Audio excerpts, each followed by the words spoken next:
Good morning, y'all. I'm here with the Fortune Bay Expedition team, and this is the fearless president, AR, otherwise known as Amy. Say hi. Hi. She's an introvert. I am. But we're gonna launch our, carry the members on the Zodiac out to Grand Island. I'm gonna introduce you to the crew here. Give us your name. Kyle. What's your nickname? Freeze dried. Freeze dried. John. Just John. John's waiting for a name yet. Lark, reroute. Mickey, no nickname. Oh, he's getting one. And over here, acting like he's got a longbow, is Garrett, otherwise known as Wiggles. Chapstick. Hi, I'm Chapstick. He's a singer-songwriter right there. Yeah. Is Jay. Hi there. Any nickname yet, Jay? Just Jay. So usually they assign you nicknames depending on your personality. So you can just imagine what freeze dried stands for. Liz. Liz, is this your first time? First time what? And last but not least is the fearless expedition leader on this foray. We have Lance Doc Piton Owens, who just paid the bill. He paid the bill. He paid the butcher's bill. Not that we're going to be at war out there, but. Need your address though. Jenna.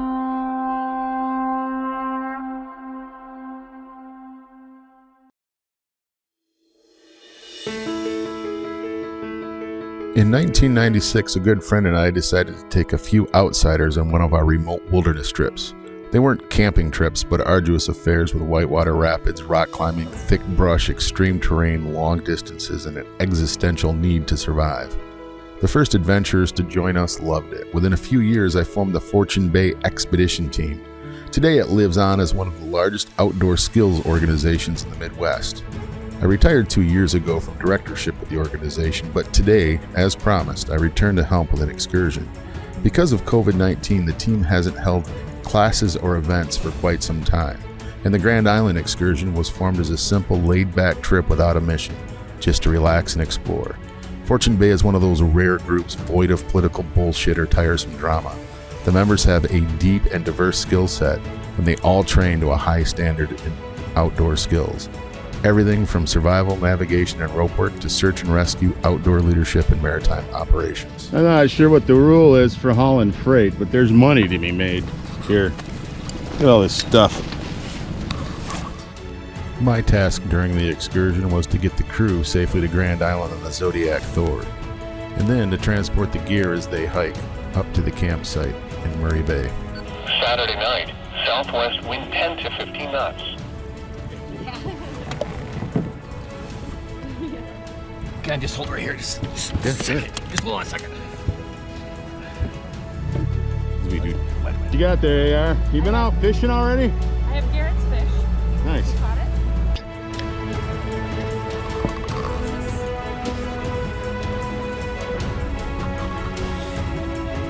I think so.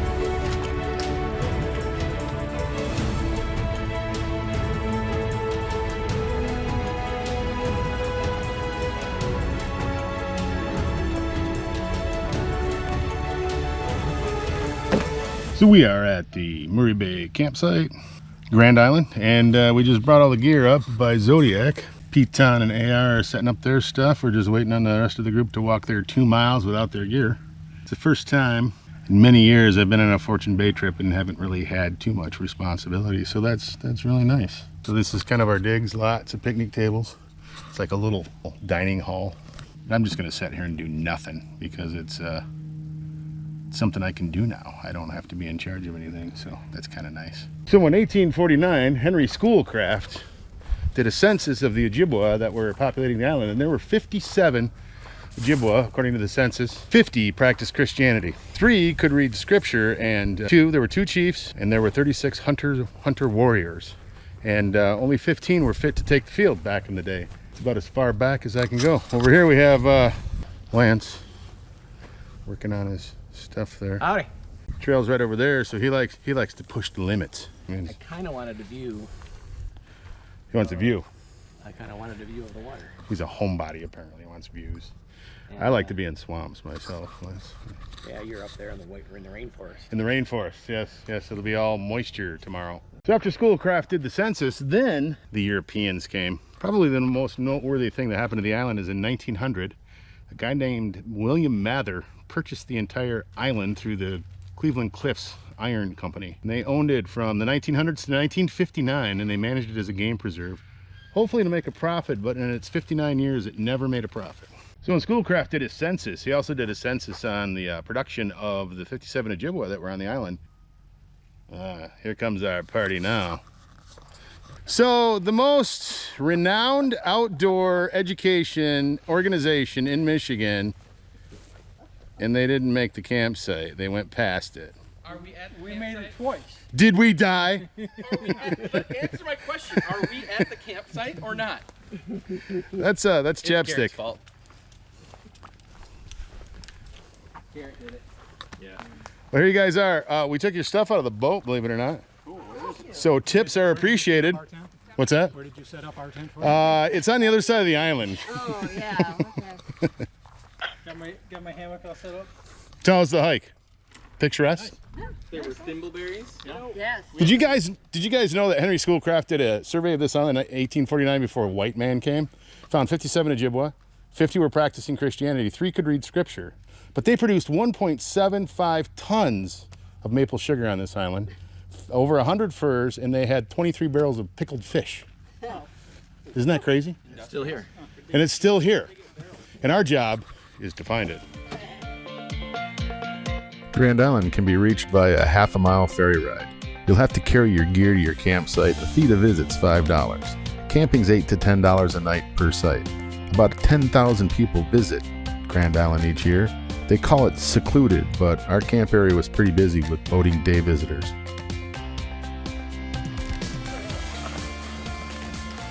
It's your average trail here in Grand Island. Forest Service doesn't actually want to walk to places, so they have to have a road to take.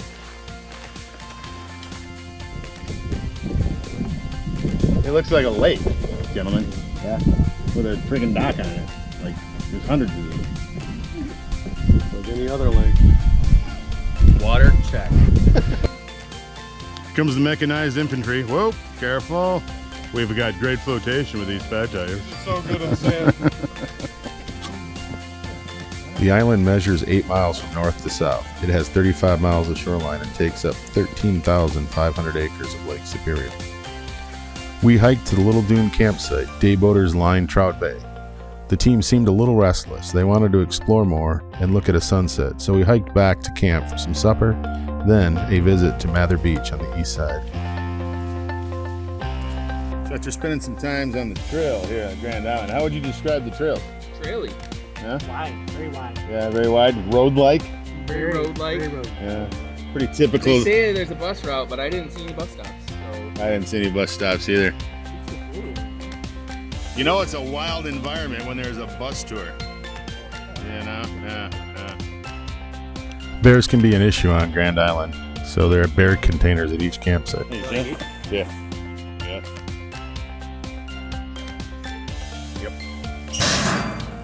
Damn bears. They probably know that sound like, oh, there's something there now. What you got there? Chicken fried rice. Nice. What you eating? What'd you eat? Nice. Rehydrating Chuck's mix.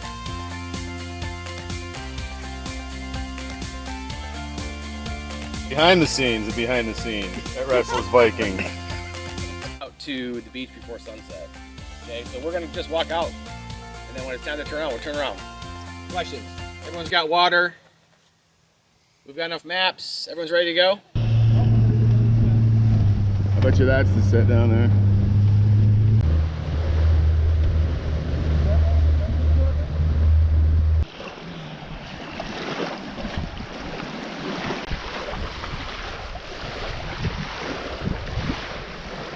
So we are near Echo Lake, kind of a popular area. Supposed to be a waterfall. We didn't see it, but we're gonna try to get up there. They got a few stairs here, including this one, but you know, I don't want to walk another mile that way. So let's see what we can do here. While waiting for the ground pounders, I hiked to the Mather Lodge. Grand Island's history as a game preserve is kind of fascinating. Its owner, William Mather, called it My Little Yellowstone. It probably wasn't easy managing a game preserve, but it was quite a place in its day, complete with sprawling cabins and game wardens and even poachers.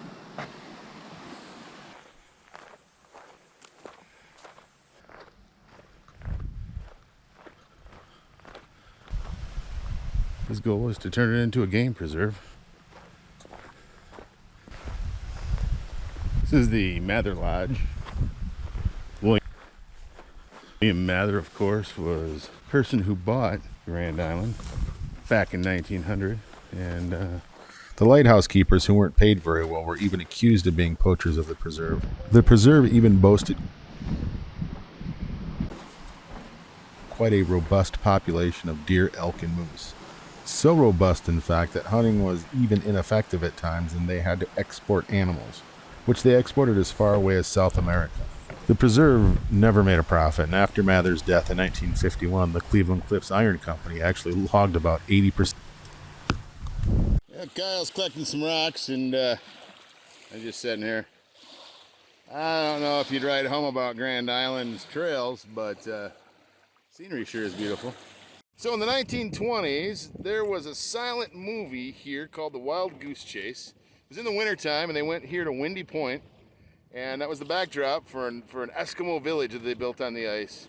In order to get enough extras for that movie, they had to get a bunch of high school kids. They basically emptied the Munising High School and brought them out here, and then they were seconds in a silent movie production.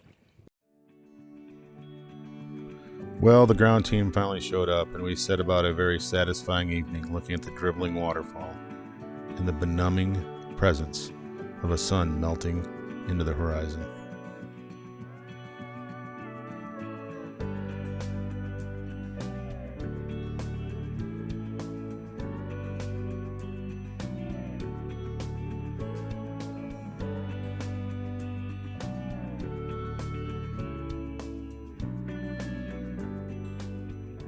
Of the island that Mathers was trying to preserve. The hotel. Having fun, Mark? Yes, I am. I really appreciate it.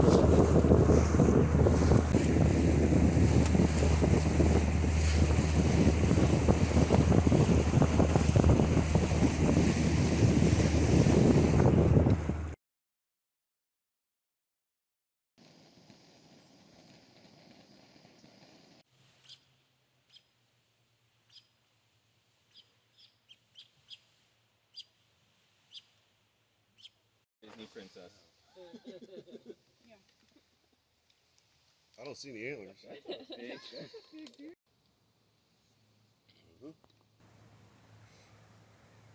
Doc. Morning. John. Reroute. Spock. Cheers. Spock Jr. Little Spock. Well, he's not so little, though. Bigger than. Rendezvous with the ground team.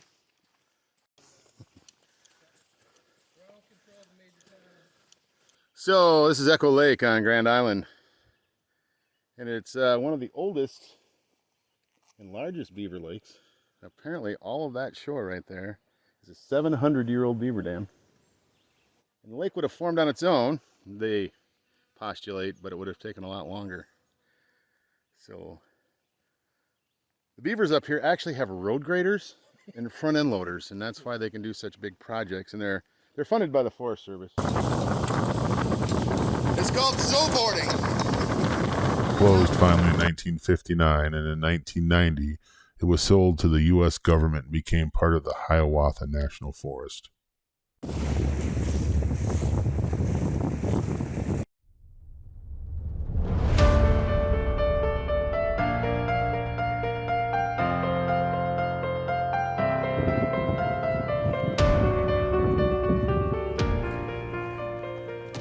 We're presently competing with our nautical colleagues for position over the shipwreck. So they're much bigger, so they win.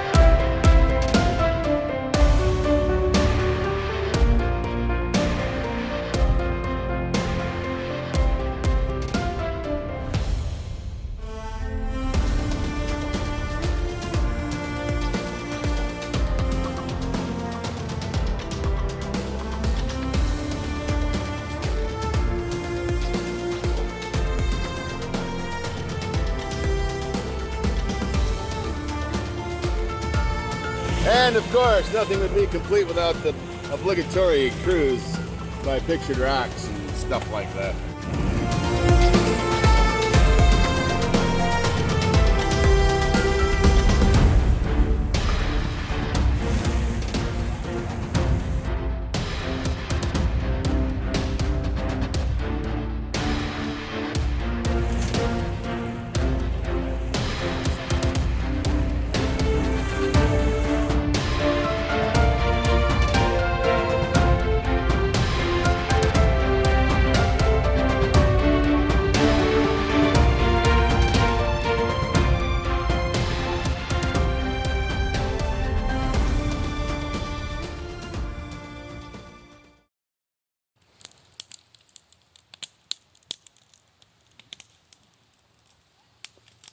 Okay, I've just been informed that the Fortune Bay Expedition team is going to have a s'more competition, and I can't tell you how freaking excited I am. So I've been elected as a judge of this competition, and I'm looking forward to it. You guys looking forward to it? Yeah. Oh, hell yeah! There he is, right there, right there. So we got the fire going. We got secret ingredients. We got some competitors from around the world. You can see this team wearing the same shirts. They're from Hell's S'mores Kitchen. Jay. I'm Liz. And you guys are going to win the competition? Oh, absolutely. Excellent, excellent. This is my competition s'more javelin. It's pretty 7 hardcore. feet long, 200 grams. So you heard it here first. It's going to be an exciting competition tonight. Grand Island, Michigan, the Fortune Bay S'more competition. Team Peep is busy with their, what kind of graham crackers are those? Oh, look at that. They went down the foreign food aisle to get theirs. Team Chapstick, he's very confident in his what he's got going on here. What? Chocolate and peanut butter. I don't need luck. Team P-Town over there hasn't actually presented anything because he keeps eating his own darn s'mores. I have not eaten one of my own. You just did. I ate yours. I did. I'm not making. You did make. I gave a class on roasting. No, That's the P-Town trademark for roast. Oh, we got the peep lance going on here. So, you know, car's running real good, and I'm thankful to be here, and car's running real good. I don't know what to do with my hands. I think my sponsor. Oh, look at this. We got a torch going on. Had to call the fire department on that one. It's pretty good, but it's a sugar ball. Oh, thank you. Oh, art right there. Oh, yeah. You gonna drizzle any chocolate on the plate or just like it? Okay. Wait, did they provide you with plates? Yes, you guys are failing. Although we're going to need one back because we only have 2. So we have candied bacon. Holy shit. That's amazing. Look at that. Candied bacon, chocolate, Save a bite. and it's spicy chocolate. Hot pepper chocolate. Hot pepper chocolate, and a peep. That was a barrel-aged peep. Barrel aged. It's a winner on paper. There's no doubt about it. Tell me about the You got to get it on the track. Tell me about the graham. So it's a gluten-free graham. Excellent. We've tried a bunch of them. Some of them taste like crap. These taste good, so we like these. Excellent. So, am I to understand that this is a no-calorie s'more then? Correct. All right, excellent. And gluten-free? Yeah, okay, It's a excellent. completely balanced diet. That's like having breakfast in a candy store. So when you purchase these at Christmas, that's a snowman. Yeah. Do you actually save them for s'mores? Yeah. You got to age them. Spock enjoys the basic but well-crusted s'more. Is that correct? Yeah. What's your secret? Do you have a secret? I put the top part on the bias.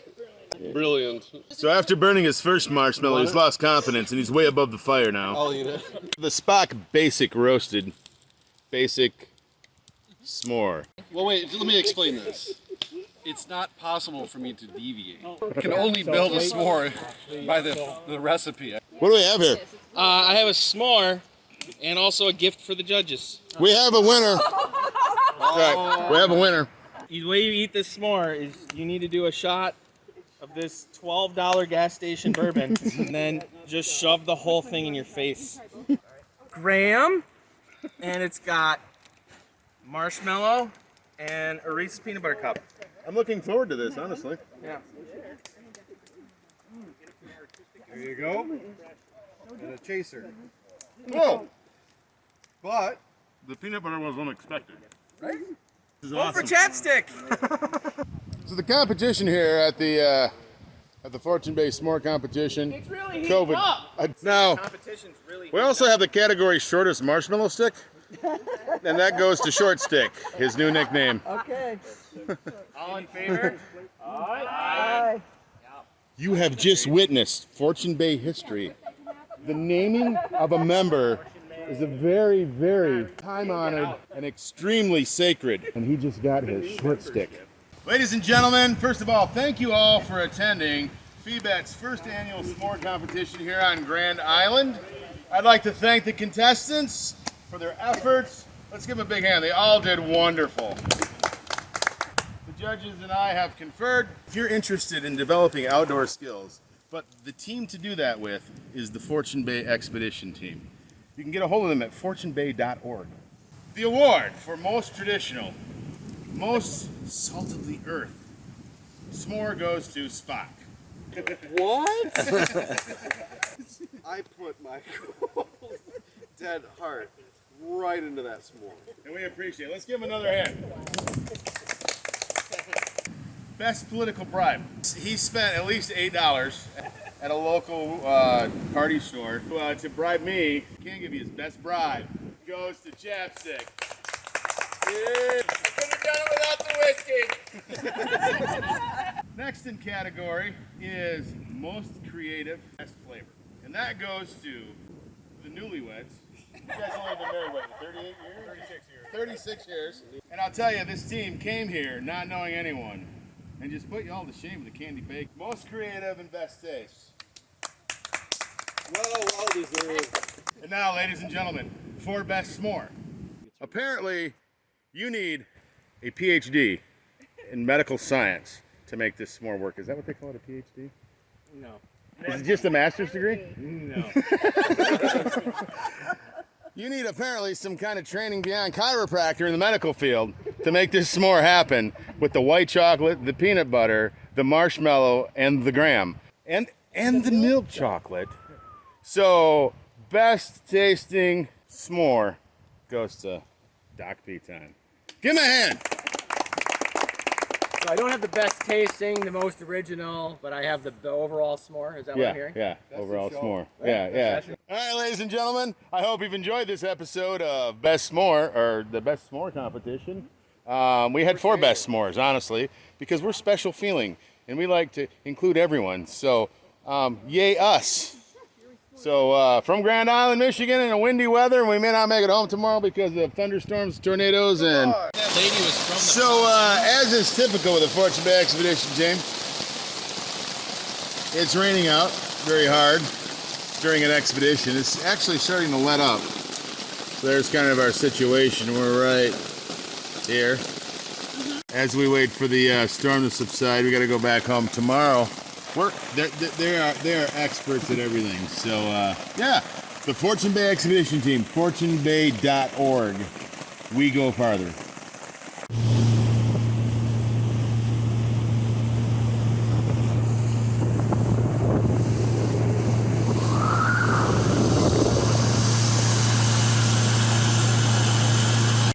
So the excursion's over with, and we're having the traditional meal, the after excursion meal, where we all pray. So, what do we do here? Oh, we eat. So, don't forget to Like and subscribe. Exactly. Smash that like button. You're not supposed to say that.